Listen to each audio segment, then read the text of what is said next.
Hey, Cooker here. New segment. I'm trying the week in AI.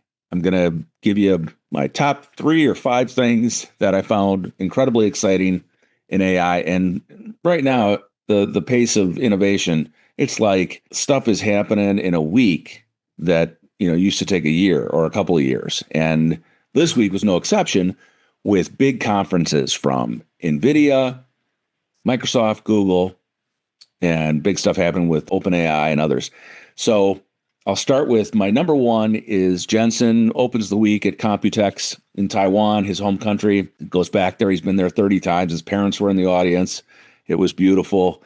And he's celebrating his Taiwanese partners in that technology ecosystem. Obviously, Taiwan Semiconductor, Foxconn, but he put up a slide with at least 40 other Taiwanese companies who are partners and help him create what they're creating. And he acknowledged that, Taiwan is at the center of a technology revolution that's changing the world.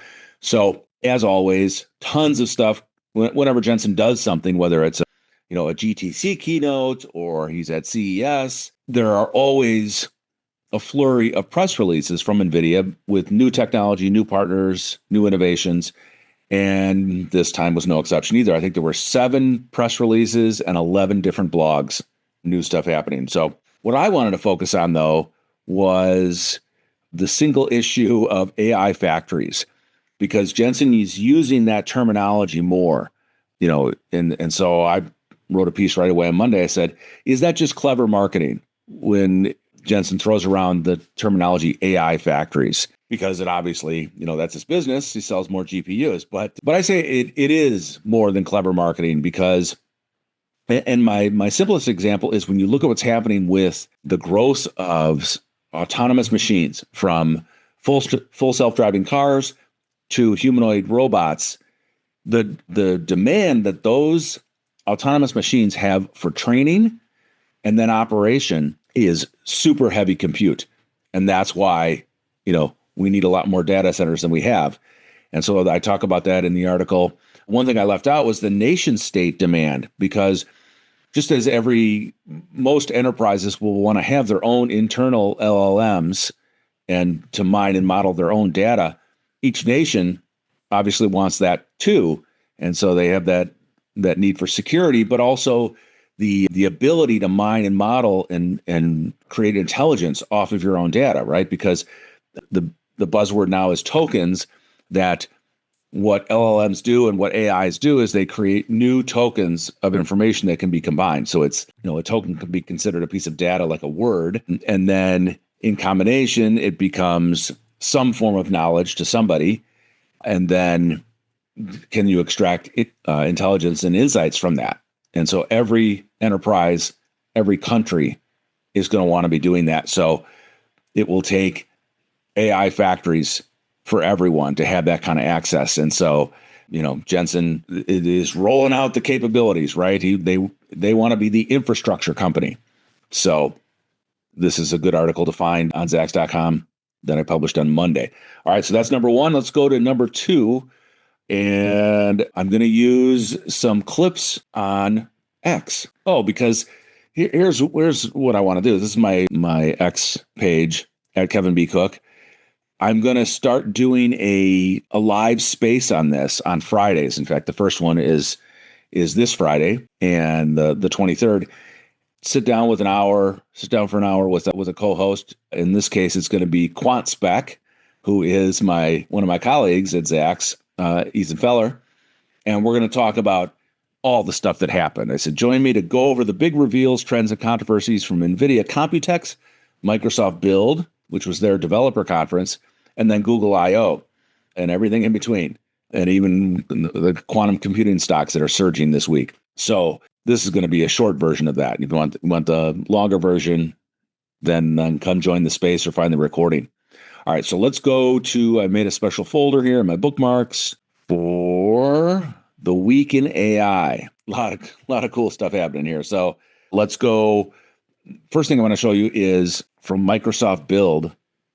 I just lost my screen here for some reason. All right. Oh, there we go. We're back. Okay. They're playing around with, Microsoft Discovery is going to be an engine for computational science, basically, for chemistry, biology, physics, new materials.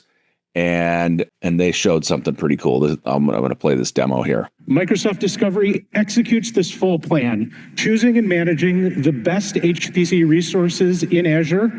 And in the future, it will also integrate our advances in quantum computing. We can see here now the Discovery agents working together in real time, driving all of these intense computations. With traditional methods, getting to a short list of candidates could take months or years of trial and error. Microsoft Discovery can compress the time into days or even hours. So let me show you the final results of the process. These are the set of candidates that Microsoft Discovery has identified for PFAS-free immersion coolants. So now I can analyze these results to decide if I'm ready to head to the lab or if I need to run another iteration. And if I just take a look at a couple of these, I can see that indeed, the boiling points are in line with my expectations and the dielectric constant is great. So this is very promising. But I know what you're wondering. Did we actually make a discovery? Well, this is not just a demo. We really did this. We took one of the most promising candidates and synthesized it. They didn't let me bring a new material unknown to humans onto this stage, but I've got this video from the lab. So we can see there my coolant, and we dropped a standard PC in it, and it's running Forza Motorsport. And it is keeping the temperature stable with no fans. It's literally very cool. We found a promising candidate for an immersion coolant that does not rely on forever chemicals. Imagine using Microsoft Discovery across domains, designing new therapeutics, new semiconductors, or new materials. It worked for us. The next great breakthrough is yours to discover. Very cool stuff there. By the way, many of these video clips I'm going to show you are from an X account called @Vitrupo. They are pulling out just key sections like this from some of these events that like in 2 minutes, you're like, oh my gosh, this is an amazing development that I need to follow. All right, next we're going to go to Google I/O because big stuff happening there. You are looking at Sergey Brin, Google founder on the right, and that was Demis Hassabis from Google DeepMind in the center. So let's listen to this. What's brought Sergey Brin back to Google? What is he up to? I mean, I think as a computer scientist, it's a very unique time in history. Like, honestly, anybody who's a computer scientist should not be retired right now, should be working on AI. That's what I would just say. I mean, there's just never been a greater sort of problem and opportunity, a greater cusp of technology. So I wouldn't say it's because of the race, although we fully intend that Gemini will be the very first AGI, clarify that. Yeah. But to be immersed in this incredible technological revolution, I went through sort of the Web 1.0 thing. It was very exciting. And we had mobile, we had this, we had that. But I think this is scientifically far more exciting. And I think ultimately the impact on the world is going to be even greater. In as much as, the web and mobile phones have had a lot of impact, I think AI is going to be vastly more transformative. Again, another good clip from Vitrupo. So what stands out? Well, Sergey can't stay out of the kitchen, right? I mean, there's too much going on. It's too exciting, and he has to be part of it. He's fabulously wealthy. He doesn't need to do this. But then the other big statement from him: we fully intend that Gemini will be the first AGI. So, he's sort of throwing down the gauntlet. Like, we're going to win this race to artificial general intelligence, which, we could still be a few years away from. But it's the pace of innovation. It's the competition that gets these guys excited. And so that's why big things are happening. So that was number 3. Let's see.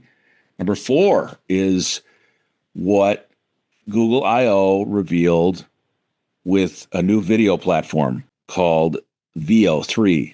VEO3. Cole does a great job. You should follow him on X, just pulling together lots of cool technology stuff.